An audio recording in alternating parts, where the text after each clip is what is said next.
Hello friends, હું Khodidas બેલડિયા, Omkar jewellers Sarthana જગતનગરથી. મિત્રો, અમારા શોરૂમનું લાઇટ બિલ બહુ જ ઝાઝું આવતું હતું, એટલે અમે વિચારતા હતા કે આ લાઇટ બિલ ઘટાડવા માટે શું કરવું જોઈએ. હાલ જે ગવર્મેન્ટ બધી અલગ અલગ જાહેરાત કરે છે એ પ્રમાણે અમને એવું થયું કે અમારે પણ રૂફટોપ સોલાર મુકાવવું જોઈએ. તો અમે અલગ અલગ બહુ બધી કંપનીઓને પ્રેઝન્ટેશન જોયા, બધાના કોટેશન લીધા. ત્યારબાદ અમે અમારા નજરમાં આવ્યું ફોર સેલ સોલાર. અમે એમની પાસે પણ એક કોટેશન લીધું. તો એણે જે અમને કોટેશન આપેલું છે, જે કોટેશનમાં અલગ અલગ ડિસ્ક્રિપ્શન આપેલું છે, જે અમને ડિઝાઇન આપી છે, એ દરમિયાન અમને એવું લાગ્યું કે અમારે આ કંપની જોડે કામ કરવું જોઈએ.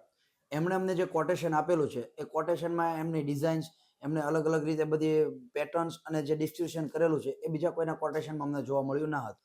અને અમે એમને આખો ઓર્ડર આપ્યો અને એને અમને વિધિન 10 દિવસમાં આખો ઓર્ડર કમ્પ્લીટ કરી આપ્યો. આફ્ટર સેલ્સ સર્વિસની વાત કરીએ કે જે રીતે રીડિંગ પ્રોપર જનરેટ થાય છે, સોલાર પ્રોપર સાફ સફાઈ થાય છે, આ બધી જ વાતનું એ પ્રોપર ધ્યાન રાખે છે. તમારે બીજે કશે જવાની જરૂર નથી. રૂફટોપ સોલાર માટે four cell solar the best છે. Thank you.